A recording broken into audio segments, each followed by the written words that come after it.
Aujourd'hui, nous allons voir à quoi s'attendre pour la rentrée selon le célèbre économiste Marc Toiti. En effet, nous l'avons interviewé et je souhaite aujourd'hui partager avec vous ses prévisions. Je vous préviens, on ne va pas forcément être dans les bonnes nouvelles, cependant, parfois se heurter à la réalité permet d'anticiper. Donc, on ne se casse pas le moral, on anticipe et on prépare son futur. Bonjour, je suis Steph et présente la chaîne de comparateurbanque.com qui compare, synthétise et analyse les offres des différentes banques, néobanques et fintech pour que vous fassiez des économies sur vos frais bancaires.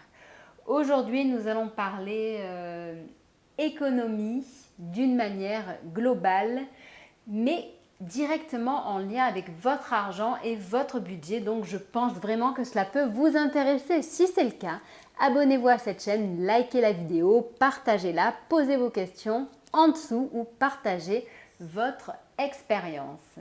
Et n'oubliez pas que entre la vidéo et les questions, il y a un descriptif. Dans celui-ci, vous retrouverez le lien vers l'article complet où se trouve justement cette interview. Dans notre équipe, nous avons une journaliste et celle-ci a interviewé récemment le célèbre Marc Toiti.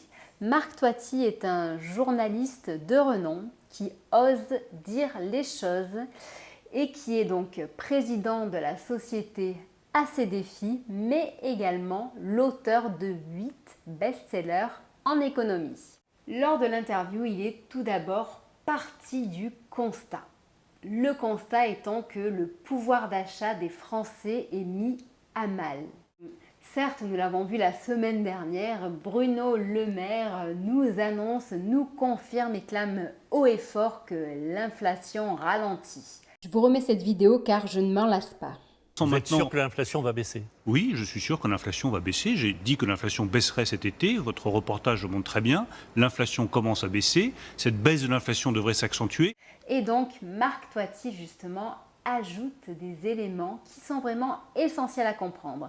C'est-à-dire que, certes, l'inflation ralentit plus ou moins selon les chiffres que l'on regarde, mais au final, les prix ne baissent pas. Cette désinflation dont beaucoup de gouvernements parlent est d'abord partie des États-Unis pour, en effet, ça on le confirme, aller vers l'Union européenne et vers la France. Ça, c'est un fait. Cependant, ce qui est un fait également, c'est que certes, il y a une désinflation, mais les prix relevés ne baissent pas. Le pire étant constaté sur les produits de l'alimentaire, donc c'est-à-dire notre consommation quotidienne comme le sucre, avec une augmentation de près de 50%, les produits laitiers, les chips, les légumes frais, mais aussi les produits animaliers. Nous avons d'ailleurs fait des articles en relation avec ça, puisque malheureusement, beaucoup de Français se retrouvent pris à la gorge et envisagent, pour beaucoup malheureusement, d'abandonner leurs animaux puisqu'ils doivent choisir entre les nourrir ou se nourrir eux-mêmes. Ce qu'il faut savoir et qui est vraiment très grave, c'est que en l'espace de seulement 1 an et demi, les prix ont quasiment autant augmenté qu'en 22 ans.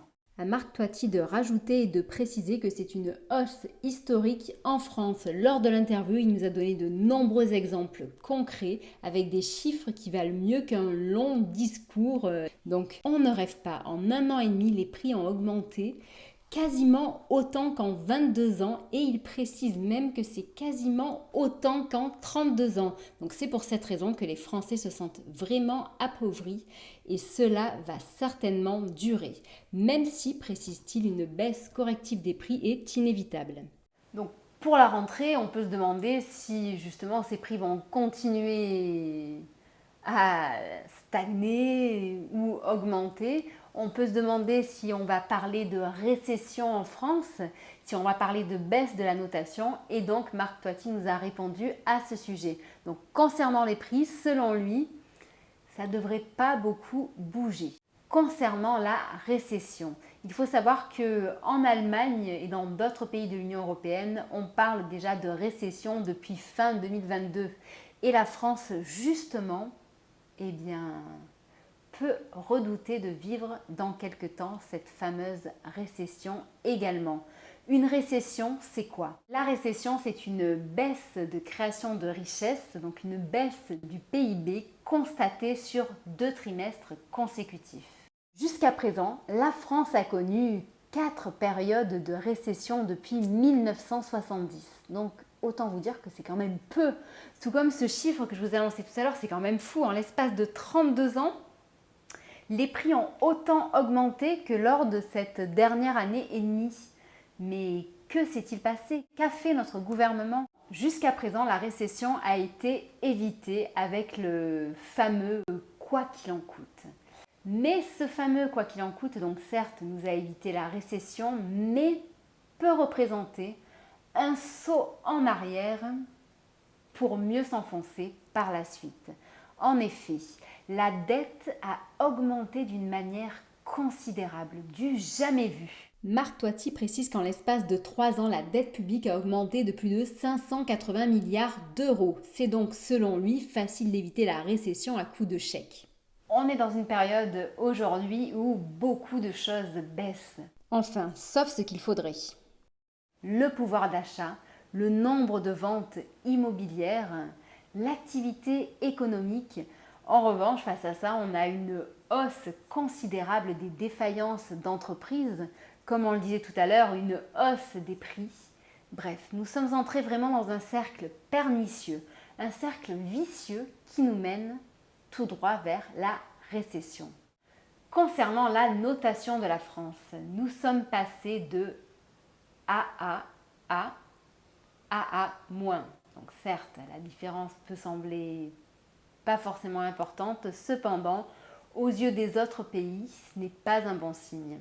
Face à tout ça, pour la rentrée, eh bien, on peut s'attendre à un choix entre la peste et le choléra. Selon l'expert, l'avenir économique de la France ne s'annonce pas très joyeux. En effet, l'entrée dans ce cercle pernicieux avec la baisse de l'activité économique n'est pas bon du tout. Et maintenant aussi un dernier point sur lequel Marc Toiti nous alerte, il parle de cette crise immobilière à venir. Que ce soit les agences immobilières, les notaires, les fédérations du bâtiment ou encore l'INSEE, la sanction est unanime. L'immobilier va rencontrer une crise.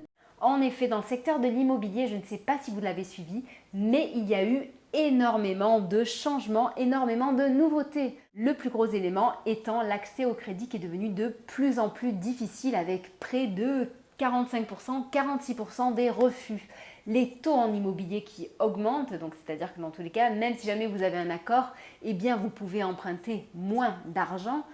Une partie aussi du marché de l'immobilier est en train de connaître la baisse des prix, donc ça veut dire que les propriétaires s'appauvrissent également. Mais ce n'est pas tout, car il faut aussi penser à l'augmentation du coût de la construction, à l'explosion de la taxe foncière et des impôts en tout genre sur l'immobilier et autres taxes qui vont nous tomber dessus, des nouvelles normes écologiques avec le fameux DPE, de la loi ZAN, de la loi Laglaise, bref, toutes ces petites choses qui sont concoctées, qui sont sur le point également de voir le jour et qui ne laissent pas présager forcément de bonnes choses. Donc l'immobilier est vraiment un secteur à surveiller. Je vous avais prévenu et j'en suis désolée, cette vidéo n'est pas très optimiste. Cependant, maintenant, regardons ce qu'il est possible de faire pour anticiper tout ça. De notre côté, eh bien, ce que l'on peut vous recommander, c'est de vous multibancariser pour réduire les frais bancaires, d'utiliser nos simulateurs pour trouver des crédits au meilleur taux, de réduire vos frais en assurance et donc d'utiliser nos simulateurs pour augmenter votre pouvoir d'achat tout en ayant de bons remboursements auprès de votre assurance, mais également aussi parfois de trouver des solutions débancarisées pour investir. Donc débancariser, bien peut-être en investissant dans l'or, en investissant dans l'immobilier, en sachant que vous n'êtes pas obligé d'investir concrètement dans l'immobilier, mais qu'il y a des solutions comme Livret P ou certaines SCPI, par exemple celle de Ramify dont on parle sur le site. Et si vous voulez, vous avez l'information en dessous de la vidéo. Bref, vous avez un panel de solutions qui sont mis à votre disposition pour essayer de préparer tout ça au mieux. Dans tous les cas, sachez qu'il ne s'agit pas d'un conseil en investissement, mais d'un partage d'informations. On souhaitait avant tout vous partager cette interview qui nous semble très importante aujourd'hui. Et sachez que vous pouvez nous suivre dans tous les cas sur Facebook, Twitter, Instagram, LinkedIn et même TikTok pour vous aider à réduire vos frais bancaires, à parler d'argent autrement et à trouver un crédit au meilleur taux, qu'il s'agisse d'un crédit immobilier ou d'un prêt consommation, en sachant qu'un crédit vous engage et qu'il doit être remboursé, donc il est impératif de vérifier sa capacité de remboursement avant de s'engager. Je vous souhaite une très bonne journée et je vous dis à bientôt, au revoir.